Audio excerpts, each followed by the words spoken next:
अगर किसी इंसान को प्रभु जी जैसे वो चाहता है कि वो देख रहा है बार बार उसको फेलियर मिल रहा है, बार बार वो फेल हो रहा है और लोग भी बोलने लग जाते हैं अरे ये तो मनहूस है, अरे ये तो इसकी लाइफ ही मनहूसियत से भरी हुई है। आजकल ये वर्ड्स थोड़े ज़्यादा सुने जाते हैं। अगर कोई 3 बार जॉब इंटरव्यू क्लियर नहीं कर ले तो वो अपने आप को मनहूस मान लेता है। कोई किसी को प्रपोज करता है, वो ना बोल दे तो वो उस टाइम मनहूस मानने लगता है। तो हर किसी का अपना अपना सिचुएशन होता है। क्या सच में ऐसा होता है कि मनहूसियत है किसी के साथ बैड लक जीवन से अंत तक रहता है? हाँ, कई लोग होते हैं पूरा जीवन उनका स्ट्रगल में निकल जाता है एंड तक। इसके लिए आपको अगर ज़्यादा देखना हो तो बॉम्बे फिल्म इंडस्ट्री में चले जाइए। वहाँ के स्ट्रगलर हैं, 17-18 साल की उम्र में आए थे, आज 70-75 साल के हो गए। कहीं नहीं, कुछ नहीं एक्स्ट्रा होते हैं, एक दिन का खाना हो जाए बहुत है, मुश्किल से पूरा जीवन निकल गया उनका ऐसा।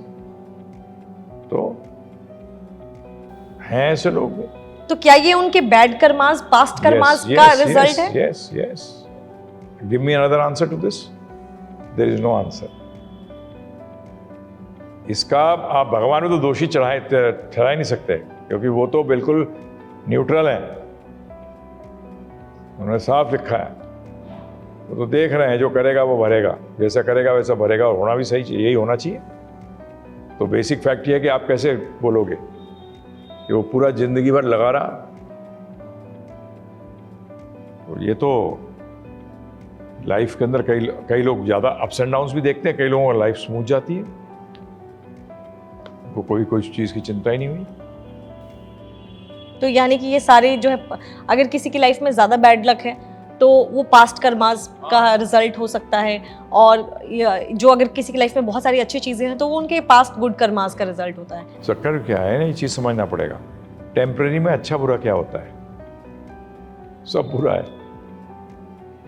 भगवान तो गीता में स्पष्ट कहते हैं, दुख हाल्यम, दुखों का घर है ये दुखों का, जिसने बनाया इस पूरे ब्रह्मांड को, हमें वो कहता है दुख हाल्यम असुखम लोकम।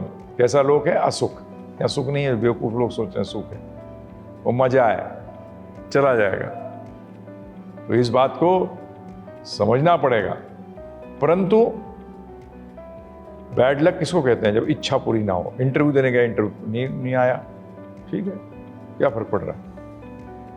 इतना हैसियत रखो, इतना रख कि मैं 2 रोटी तो कमा ही सकता है व्यक्ति। ऐसा कहीं हालत नहीं है कि 2 रोटी नहीं कमा सकता। जब नहीं कमा सकता ऐसी हालत हो जाती है, ठीक है, लड़ाई के क्षेत्रों में आज पैलेस्टीन और इतनी लड़ाई हो रही है, उसके हालत खराब है, खाने को नहीं है, लाले पड़े हुए खाने के। बड़ा बुरे कर्म किए इन लोगों ने जो इनकी ये हालत हुई है। अब इजराइल वाले अगले जन्म में ऐसी पैलेस्टीनियन पैदा होंगे। दुबई में बाढ़ आ गई गुरुजी, उसको क्या कहेंगे? हाँ। अच्छे कर्म या बुरे कर्म? नहीं, मैं तो अच्छा कर्म, मैं मानता ही नहीं किसी चीज़ को अच्छा कर्म, क्योंकि भौतिक चीज़ मिलना ये तो पाप का सीड है। क्योंकि जब पैसा होता है, पावर होता है, जब तो गलत करोगे ज़्यादा तो पुण्य क्या है? वो तो पाप का बीज हो गया, क्योंकि गलत इस्तेमाल करेगा, अगले जन्म में भिखारी बनेगा, अगले जन्म में 2 रोटी के लिए लड़ाई पड़ जाएंगे, क्योंकि तूने यूज ही नहीं किया किस जिसके लिए ह्यूमन फॉर्म मिला था। तो ये तो इसका और कोई आंसर नहीं है। Why is a person so brilliant in mathematics? कई लोग इतने ब्रिलियंट क्यों होते हैं मैथमेटिक्स में?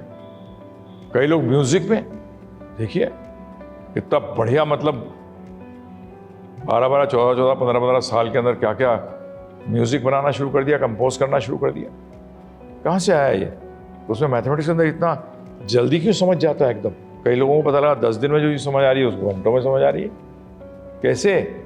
क्या कारण है? उसका आंसर क्या है? इनके पास कोई नहीं है। ये केमिकल, वो केमिकल है, ठीक है, उसमें केमिकल डाल देना, फिर उसको बना दे एक सिंगर। क्यों डाल देता केमिकल? सब कर्मों का फल है। कोई ऑल्टरनेटिव आंसर ही नहीं है, और कोई आंसर है ही नहीं।